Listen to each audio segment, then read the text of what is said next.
வணக்கம், welcome to சாராஸ் kitchen. இன்றைக்கி நம்ம சாராஸ் கிச்சனில் குய் இக்காம்பலி செய்ய போகிறோம். வாங்க எப்படி செய்யலான்னு பார்க்கலாம். அதுக்கு முன்னாடி நம்ம சேனலை நீங்கள் ஃபர்ஸ்ட் டைம் பார்க்குறீங்கன்னா மறக்காமல் சப்ஸ்கிரைப் பண்ணிக்கோங்க. நான் 2 கப்பு கோதுமை மாவு எடுத்திருக்கேன். அதில் கொஞ்சமாக நெத்திலி பொடி பொரித்து ஆட் பண்ணிக்கலாம். ஏன்னா பொரிச்சா தான் அது வந்து டேஸ்ட்டாக இருக்கும்.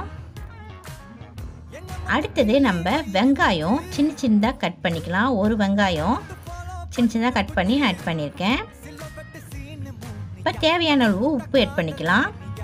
அடுத்தது பாருங்கள், மிக்ஸ் ஹெர்ப்ஸ் உங்கள்கிட்ட இருந்தால் நீங்கள் ஆட் பண்ணிக்கலாம். இல்லைனா நீங்கள் வந்து சின்ன சீரகம் நீங்கள் ஆட் பண்ணிக்கலாம். அது நல்லா வாசமாக இருக்கும். இந்த மாதிரி எல்லாத்தையும் உடச்சி விட்டுறலாம். என்ன அதெல்லாம் பார்த்தீங்கன்னா நெத்திலி பிடியும் வெங்காயத்தையும் இந்த மாதிரி நல்லா நசுக்கி உடச்சி எடுத்துடலாம். அப்போ தான் நம்ம சாப்பிடும் போது அது நல்லா க்ரன்ச்சியாக இருக்கும்.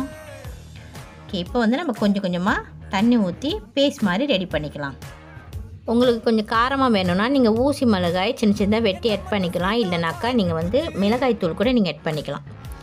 பாருங்கள், ரெடி ஆயிடுச்சு நமக்கு பேஸ்ட் மாதிரி.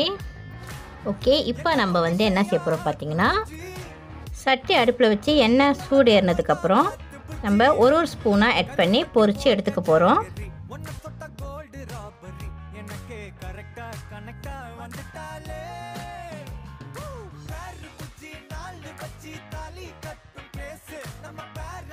இந்த மாதிரி பொன்னிறமாக பொரித்து எடுத்துக்கலாம். நீங்கள் சில்லி சாஸில் தொட்டு சாப்பிட்டா இன்னும் ருசியாக இருக்கும். இல்லைனா சாம்பார் அந்த மாதிரி இதில் நீங்கள் தொட்டு சாப்பிட்டா நல்லா டேஸ்ட்டாக இருக்கும். நான் வந்து சில்லி சாஸில் தொட்டு சாப்பிட்றோம். இந்த ரெசிபியை நீங்கள் ட்ரை பண்ணி பாருங்கள். இந்த ரெசிபி உங்களுக்கு பிடிச்சிருந்தால் லைக் பண்ணுங்கள், ஷேர் பண்ணுங்கள், மறக்காமல் சப்ஸ்கிரைப் பண்ணிக்கோங்க. தேங்க்ஸ் ஃபார் வாட்சிங். பாய்.